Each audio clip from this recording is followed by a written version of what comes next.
Hi everyone, welcome to the latest Liquidware Chats. In this episode, I chat to Yashu Arora.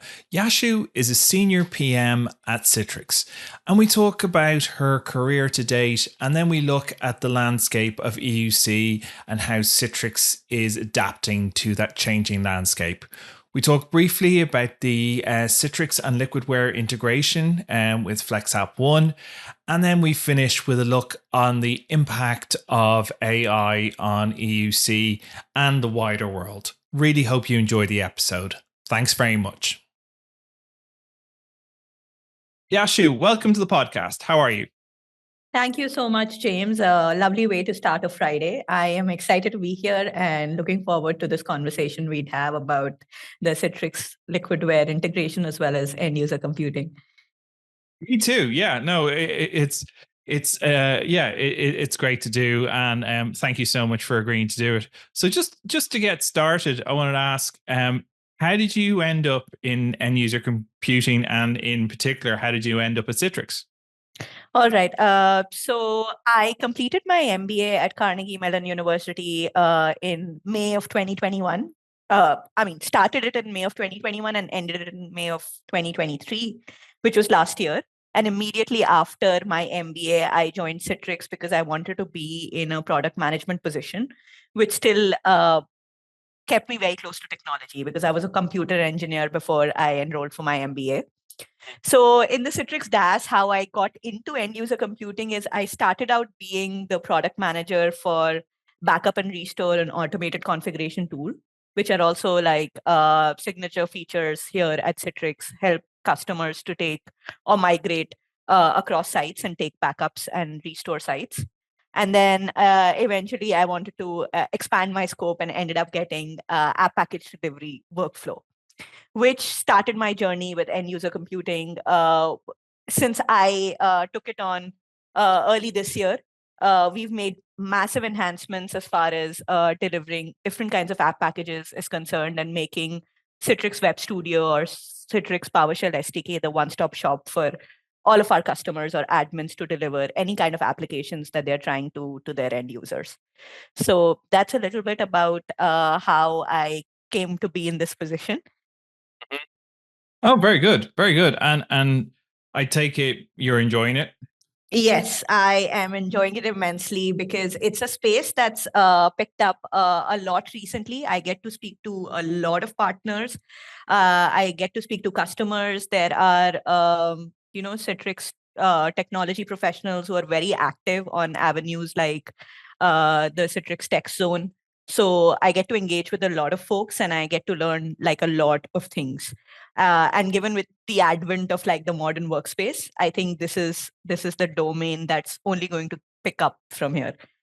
Yeah. Well, I suppose that's the thing, isn't it? The whole modern workspace, because it's been said several times, but like COVID was such a game changer for us, but like in some ways for us who had been in end user computing, we're like, it's Monday. We'd all been working remotely for years, but it was a massive shift for the entire planet to everyone working remote. Whereas, I think I've been working remote for like the past 8 years or something like that. I've always had remote access into things, so it wasn't that big a shift for me. But I in terms of like, we saw the scaling up of people's Citrix environments, of their AVD environments, whatever other DAS platforms, like it was just a massive change. And then obviously we've had this change where people don't want to work in offices anymore. They want to work from wherever they want to work. So I think it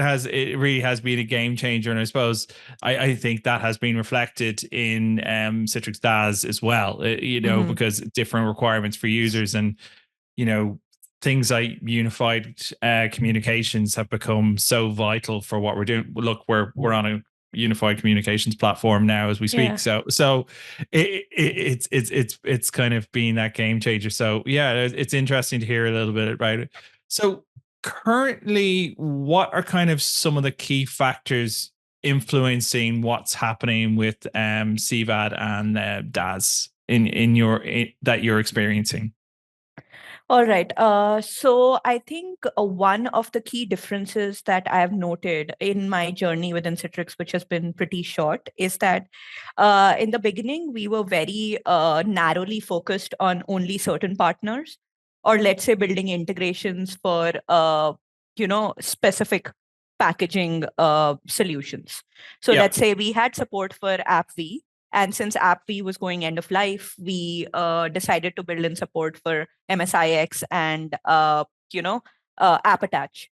But what we've done over a period of time is we've realized that we want to meet the customer where they are and give them as much flexibility as they'd like in terms of delivering applications or enabling end users to do whatever work they want to from wherever they're at, Yeah. right? Which is why we decided to expand the scope of like the partners that we were integrating with.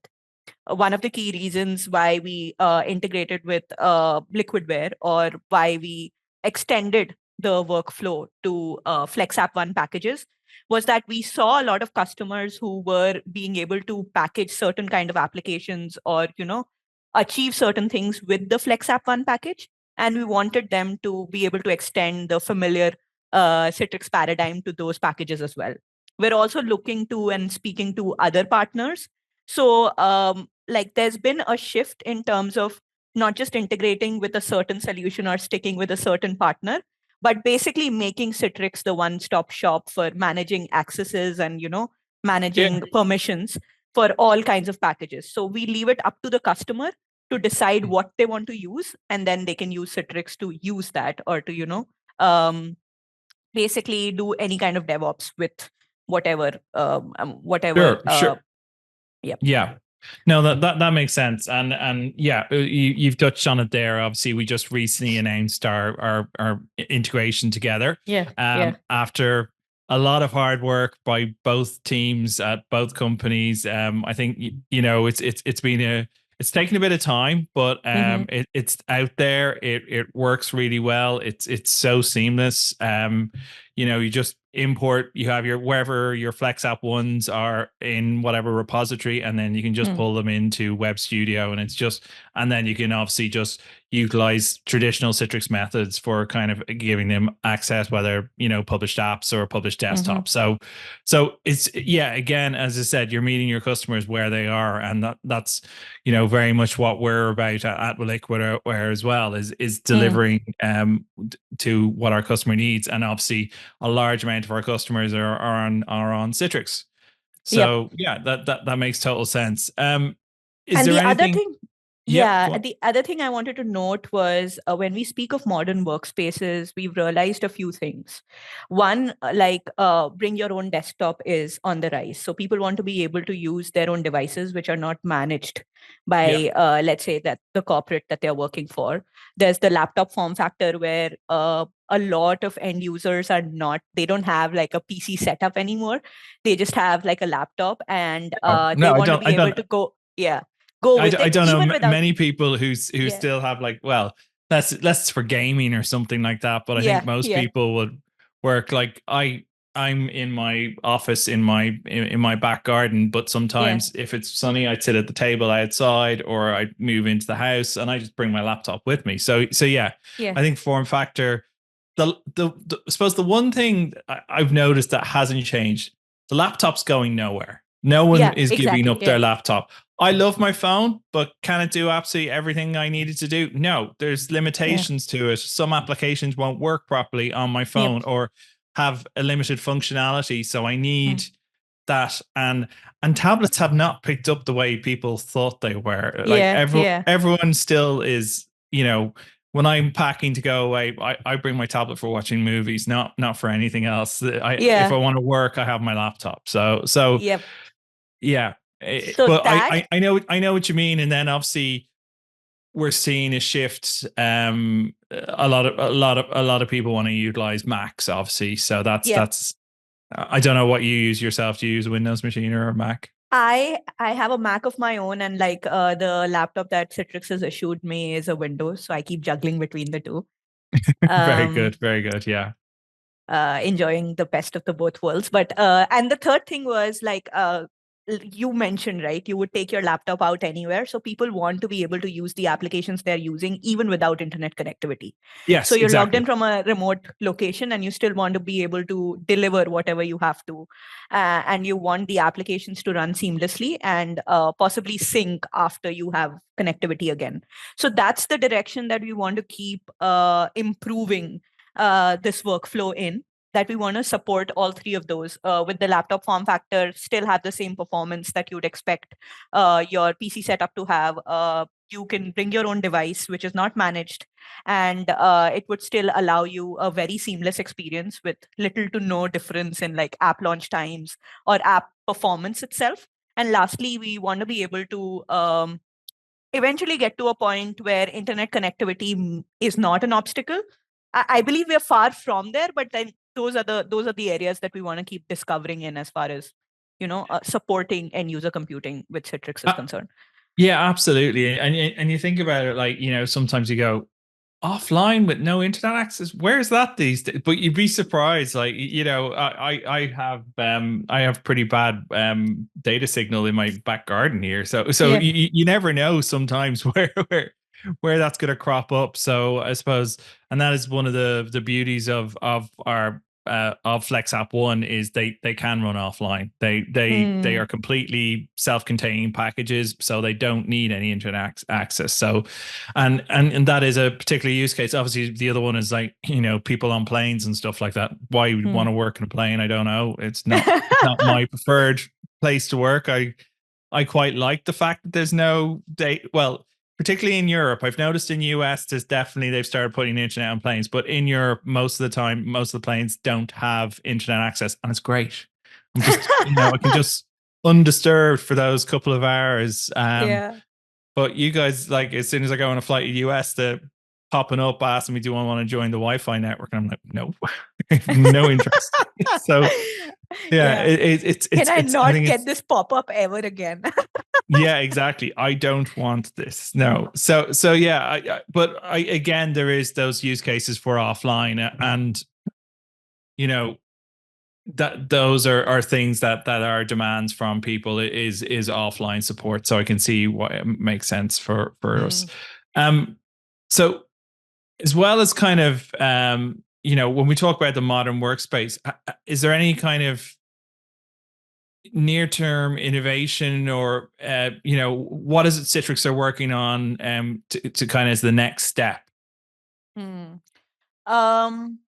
I mean, I can speak of things that we have in the pipeline at the moment. Yeah. The I'm not space. asking you for NDA stuff. No, Yeah. just So what I've realized is that we've only started off in this space and there is so much to be done.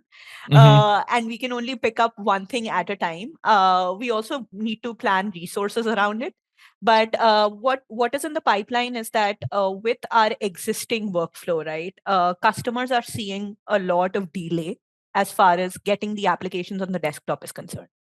So it started out with only delivering applications as published apps, which means you could either access applications from Workspace or Storefront, right? With the recent changes, we also delivered them to single session desktops and also multi-session desktops as a desktop application. So it would behave like any native app, wherein you go to the start menu and you search for an application, let's say Putty, and it shows up and gives you the experience of a native app. So you are not actually launching Workspace to be able to launch the application. But with this change, what customers have noted is that it takes a while for the app to get delivered on the start menu or to be shown in the tray.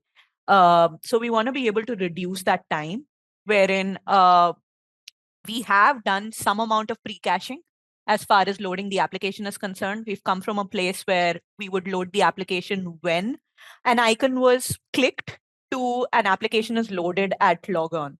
But what we want to do is load all of these applications at boot time so that, if there are any mission critical applications, users can like be on the go immediately after logon.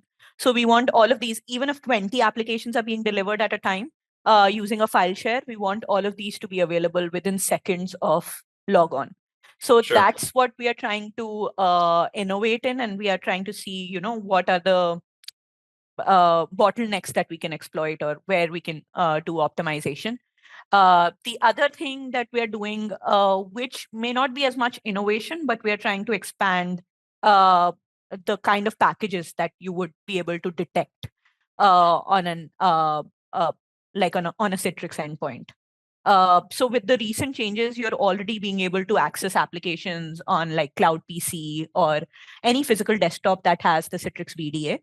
We want to see how we can expand like that use case of being able to explore and load it even on devices that are not managed.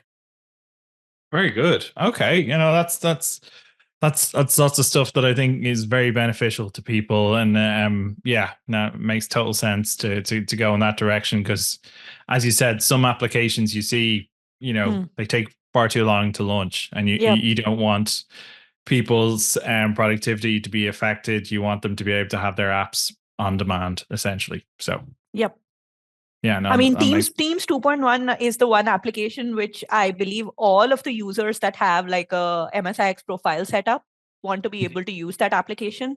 And they have domains which basically run on that app.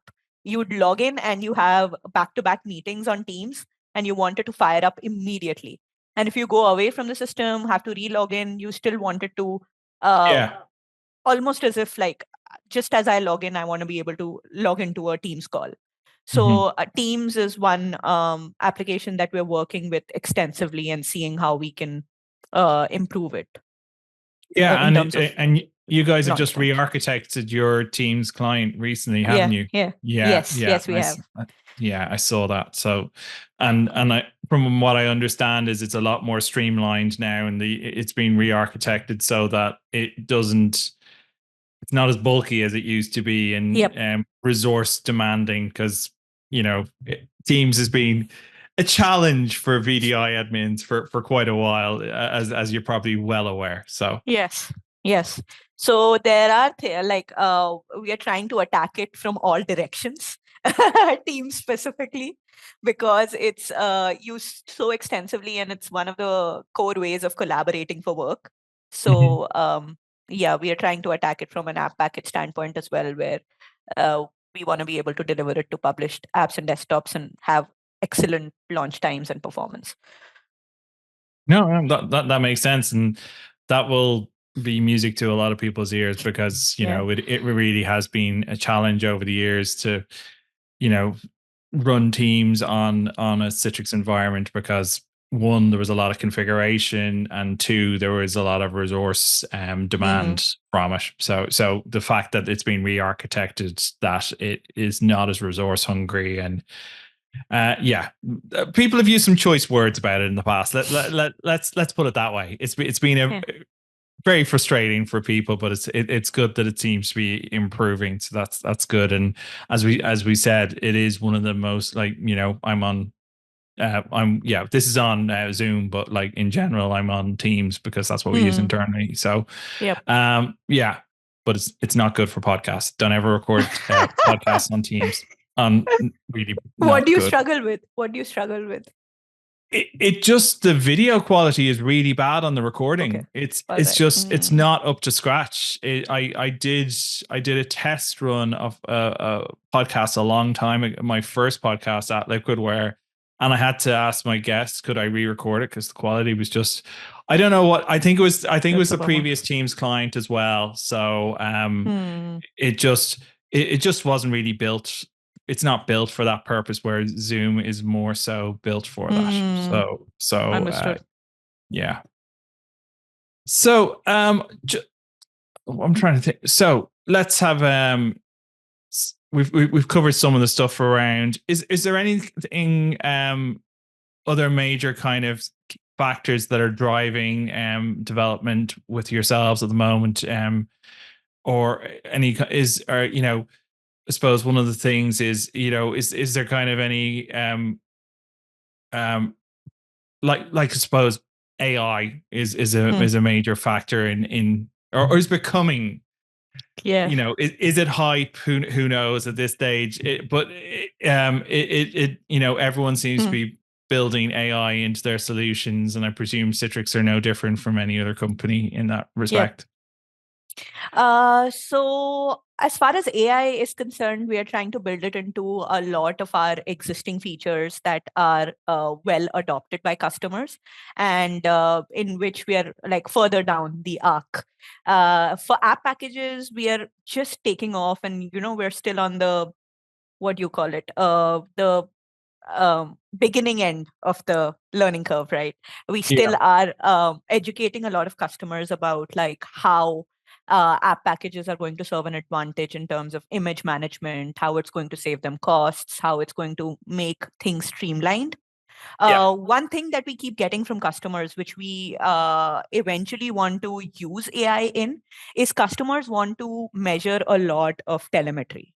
So they want to see which are packages that are not getting packaged correctly, or which packages see the maximum number of failures. They also want to be able to track the performance of a package in general. Okay, how long did it take for the package to launch?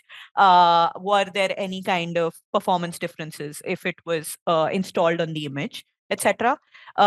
Eventually, when we provide them that, like all of those metrics in, let's say, Director or Citrix Analytics, wherever we decided to be, we'd want to give like an AI spin to it also, wherein we can suggest customers. So if you're delivering 20 applications and this is the composition of those applications, we would recommend that you,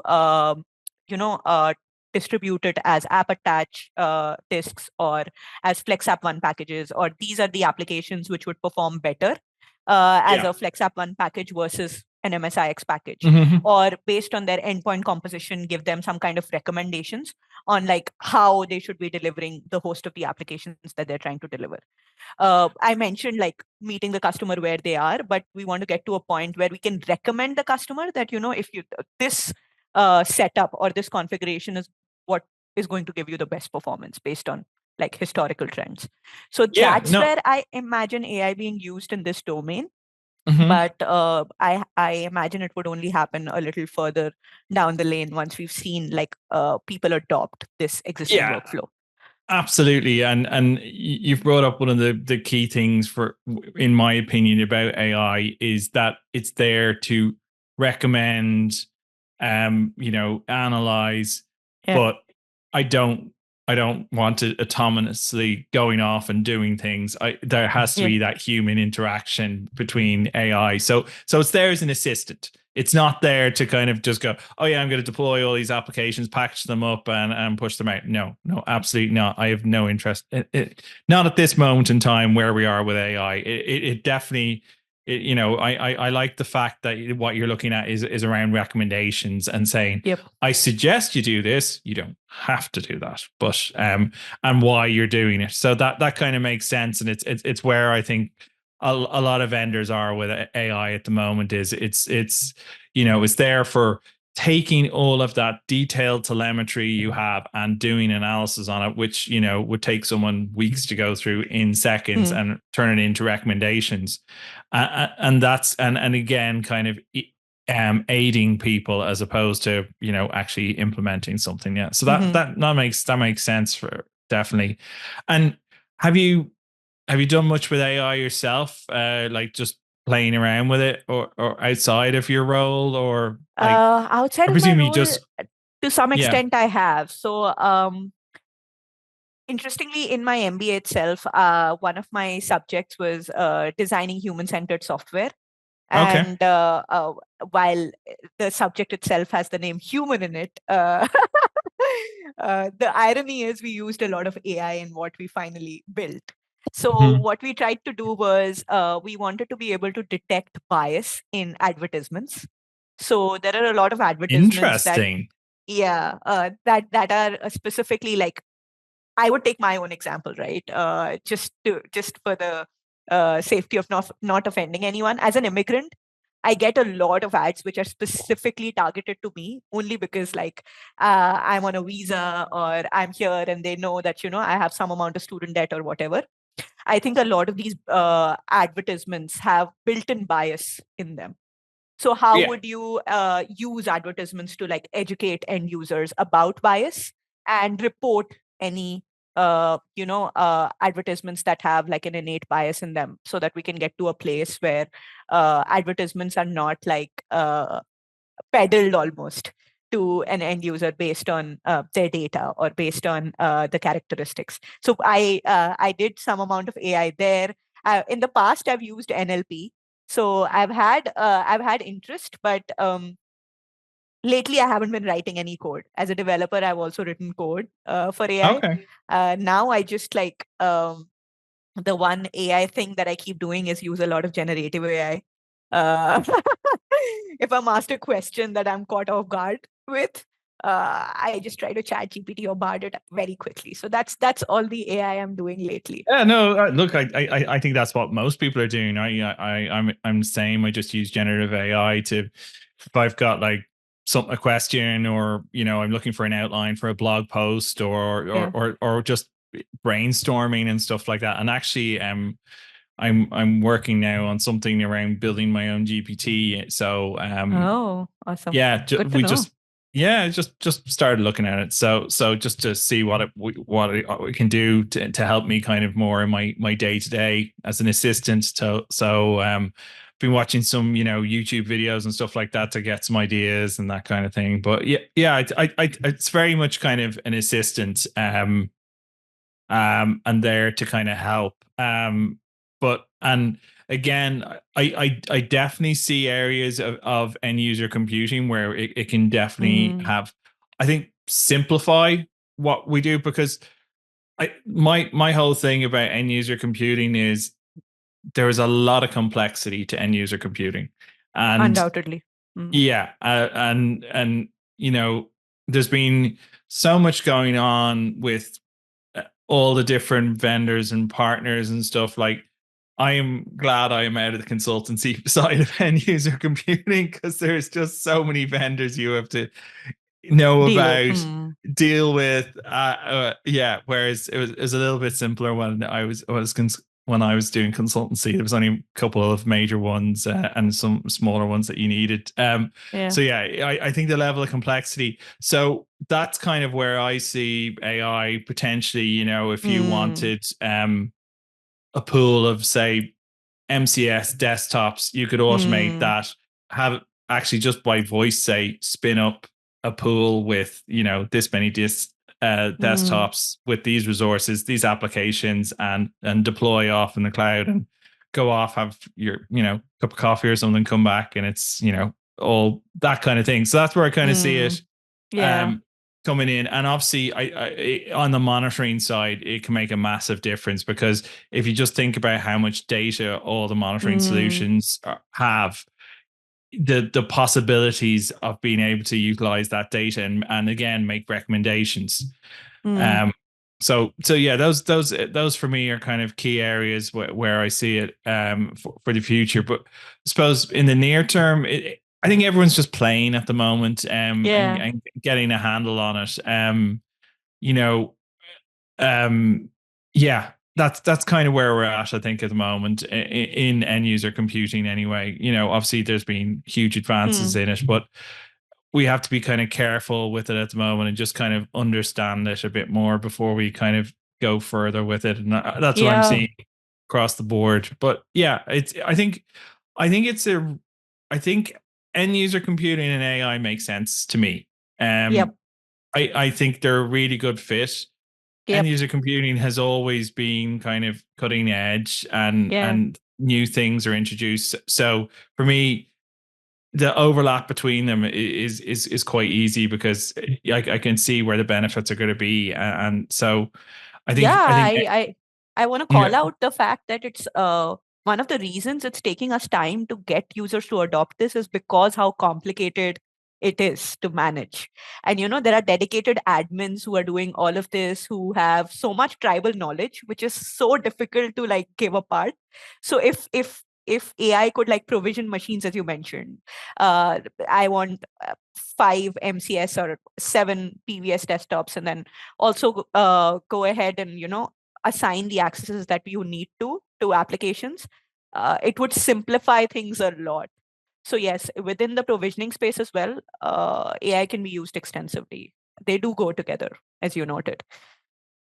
Yeah, no, I do, and I really see it as an exciting time for our space and what's going to happen next. And I'm interested to find out what our partners are doing. We have some stuff we're doing internally. One of our solutions, Command Control, has some generative AI built into it already, and we're looking at other ways we can do it. And I suppose applications are obviously at the very core of what we do. So any way we can kind of simplify that process for delivering applications, I think is great. And it's really good to hear that's kind of what Citrix are working on, because obviously, we can talk about everyone's going, everyone's running SaaS apps and all this, but the truth is they're not. Like, no, we're still using our traditional apps. Yes, some are moving to SaaS, but not at the rate you would expect. I think I heard an analogy, like it was basically, after a nuclear war, what would be left is Windows applications and cockroaches. That is so true. You wouldn't believe it.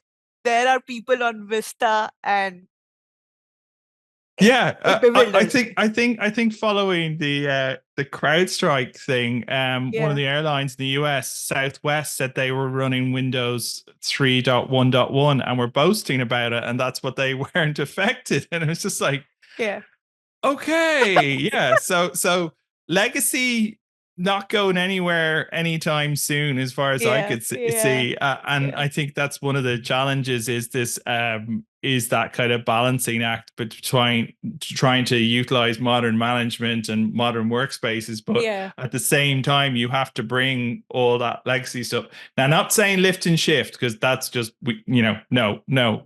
You have to figure out some way to get these, but if you think about, like,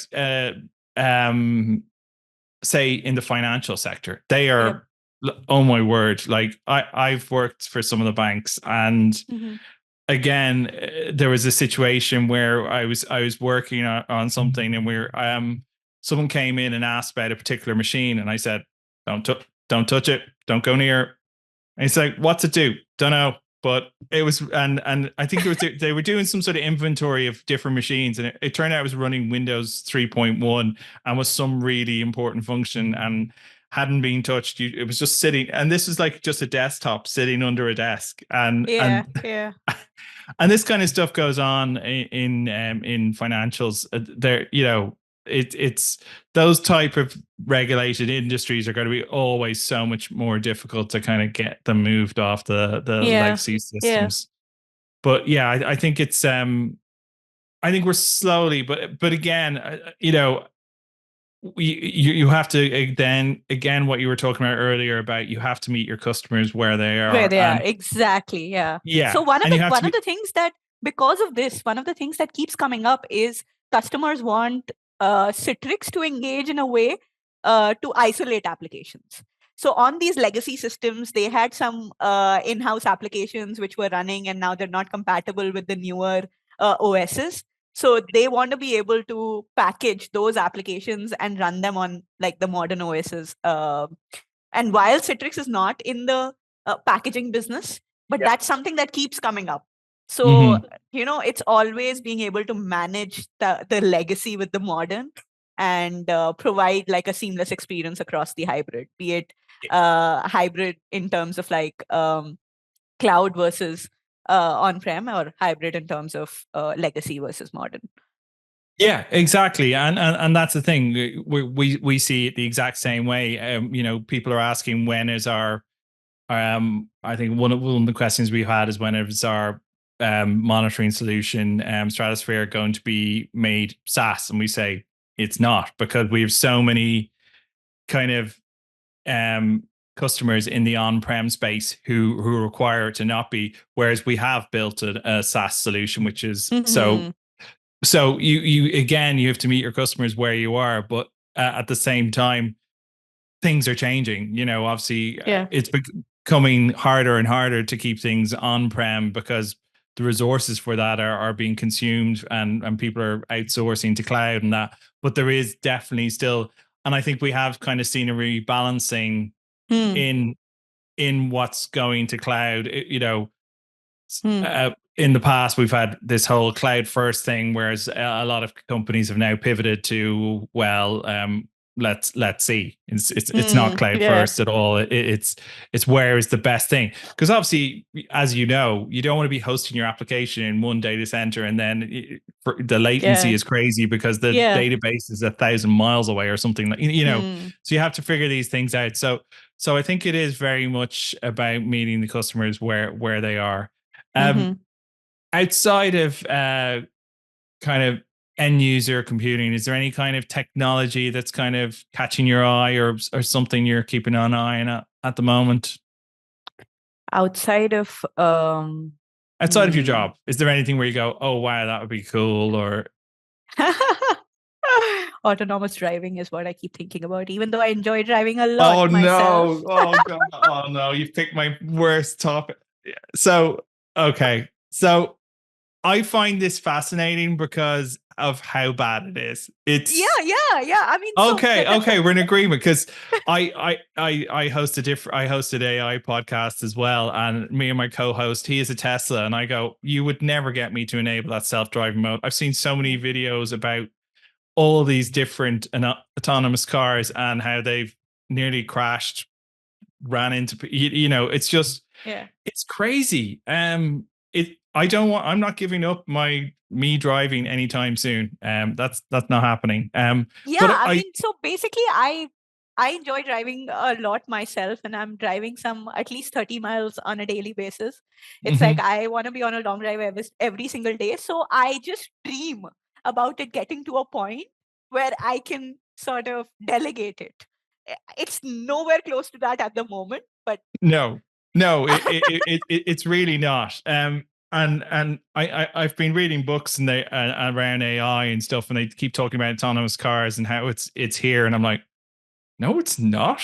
They can drive in straight lines, but if you get them to deviate from that, like, put one of them on the windy roads we have here in Ireland, like, the thing would be in a ditch in 5 seconds. It's just because even like I have the kind of lane assist thing, and when I'm driving on a narrow road in Ireland where my car is just about able to pass on the road, it keeps binging and trying to drive me off across the line, back into the line, when you have to be so close to the line because the road is so narrow. So it in particular, not here in Ireland, not a chance. It's anywhere ready to do it.